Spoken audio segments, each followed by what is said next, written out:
Hey there, it's Matt with 1T Fit and Finish, still hanging out in the shower. Let's get this shower tray set. Stay tuned.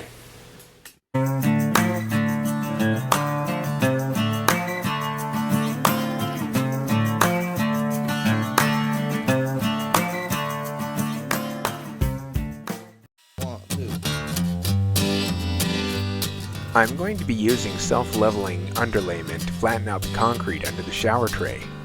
So I use expandable foam as a temporary dam to contain the leveling compound.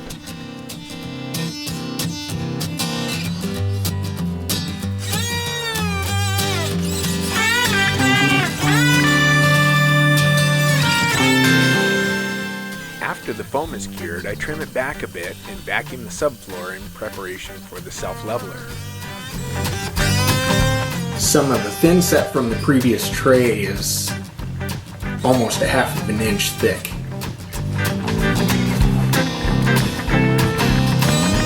That's pour adhesion.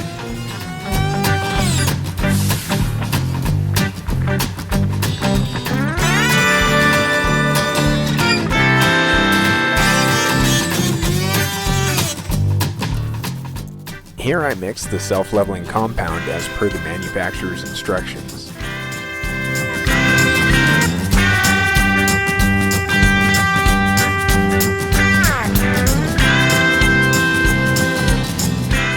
It flows well and fills in the low areas.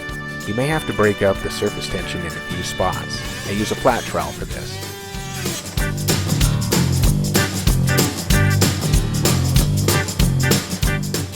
Once it's cured, I use a laser to double check that it's level, then trim back the expandable foam.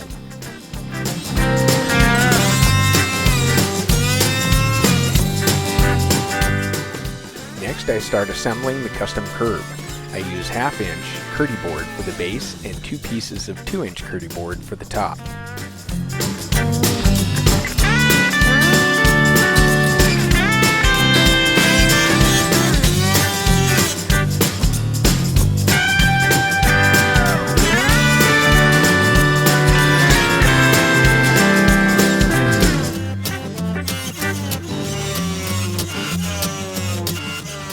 I use a pole saw and speed square to trim the 2-inch Kerdi-board to length.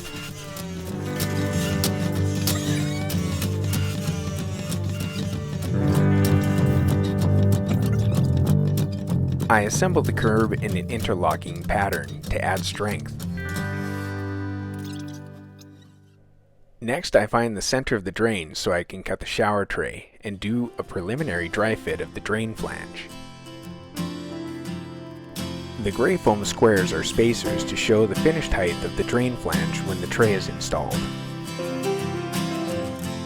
I then had to dig down along the PVC to gain access to cut the pipe in order to add a coupler for a small pipe extension. This PVC coupler is 1 5/8 inches wide. So with this PVC being right at the base of the drain flange, I'm going to shoot for 2 inches lower than this, and that should give me enough stub out to be able to put the drain in place. To mark my 2-inch mark, I've put a pencil mark on the blue tape. Next, I'll start it, and I'll continue I'll continue to mark it all the way around the circumference of the tape.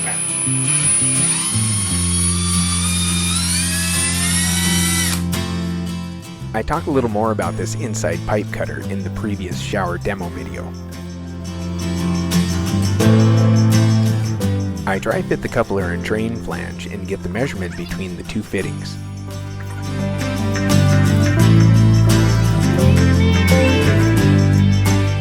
The next step is to glue the coupler into place and cut the PVC extension to connect the drain flange. Once again, dry fitting everything together.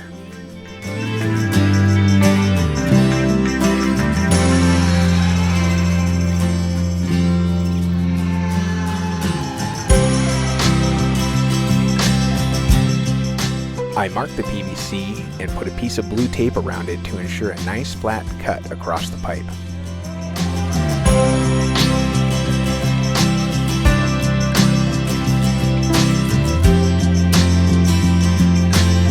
I'm going to dry fit everything together.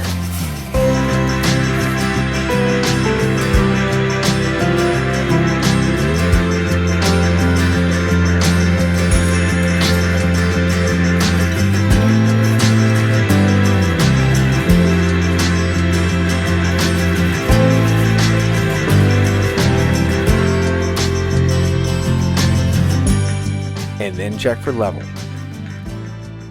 When I'm satisfied, I glue the extension to the coupler.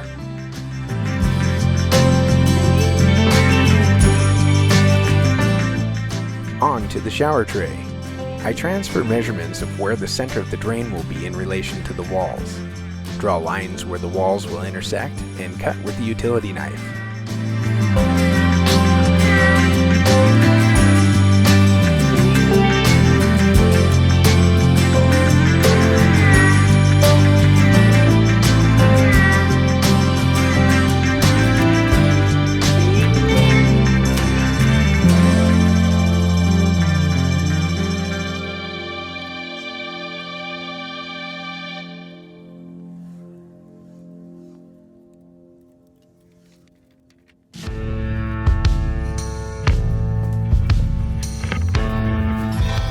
Then dry fit everything once again.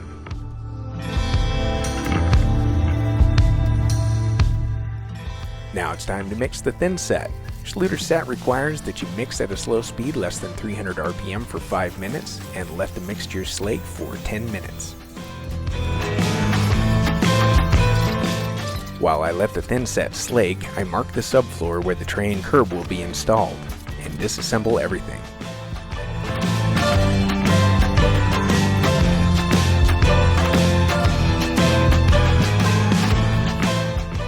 After 10 minutes, I remix the thin set at less than 300 RPM for another 3 minutes to ensure maximum open time and pot life.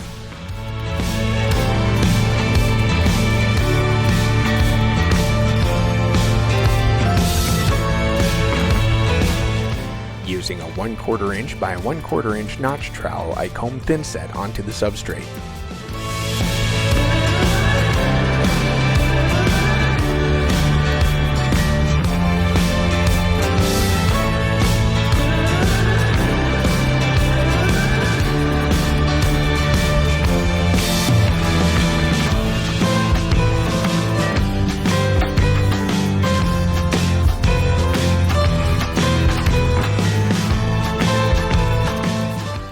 Then set the tray. I can tell by the squeeze out that I have good adhesion, but we can double check it.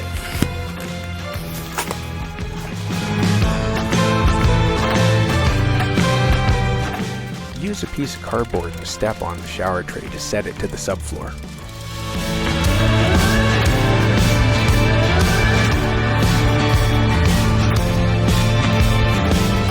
So what we're doing is what Schluter calls a no-access drain install. We don't have access to the plumbing below the drain. So the way that they would have us do it is the foam ring inside this drain flange, inside the tray, comes loose, and we install it.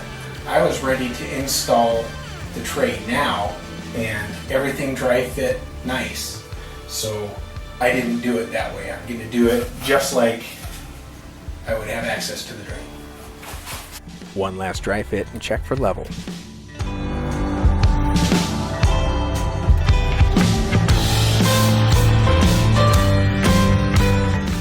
I get the PVC glue ready and comb out the thin set around the drain. Place a couple of shims into the thin set to level the drain and glue the drain flange into place while setting it into the thin set.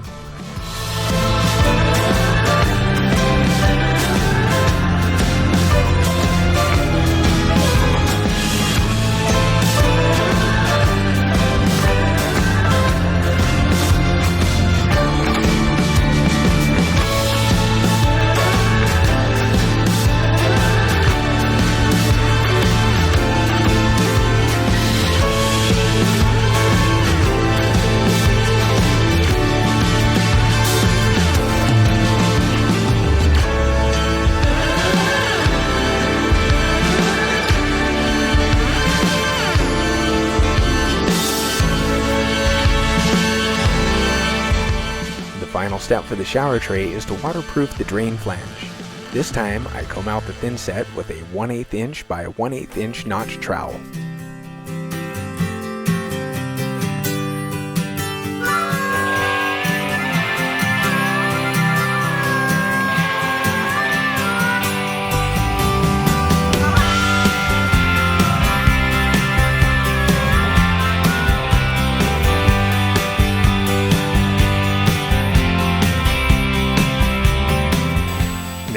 to install the custom curb. The first layer is set to the subfloor using a 1/4 inch by 1/4 inch notch trowel. The 2-inch curb layers are set with a 1/8 inch by 1/8 inch trowel, burning both sides of the Kerdi-board prior to combing out the thin set. Burning in is where you firmly spread a thin layer of thin set onto the fleece backing of the Kerdi-board to ensure a good bond. This is done prior to combing on the final layer of thin set.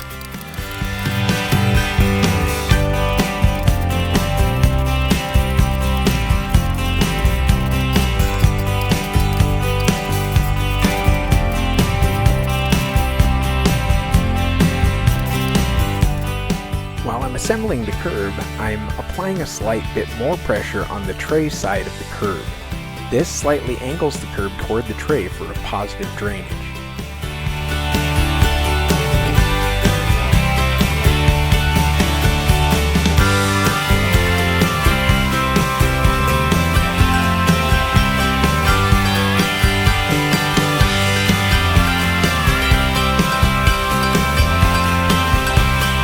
Last thing we have to do for this floor is dry pack. This stuff is really fun to play with. It's like making sandcastles. If your mixture looks like mud or concrete, you've used too much water. Very seldom do I get it right the very first time. So what you want is for it to make a ball when you clump it together that stays together.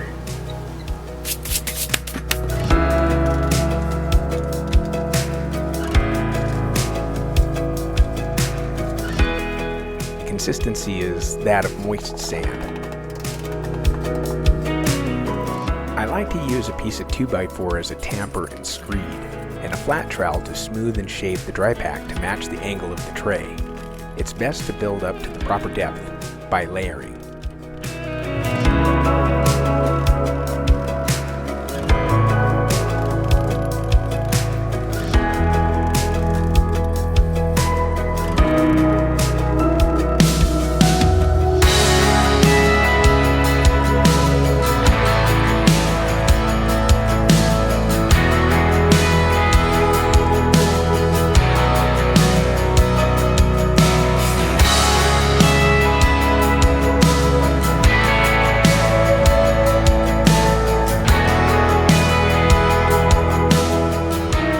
The tray is set, the drain is set, the curb is built, we've dry packed around the edge of the tray.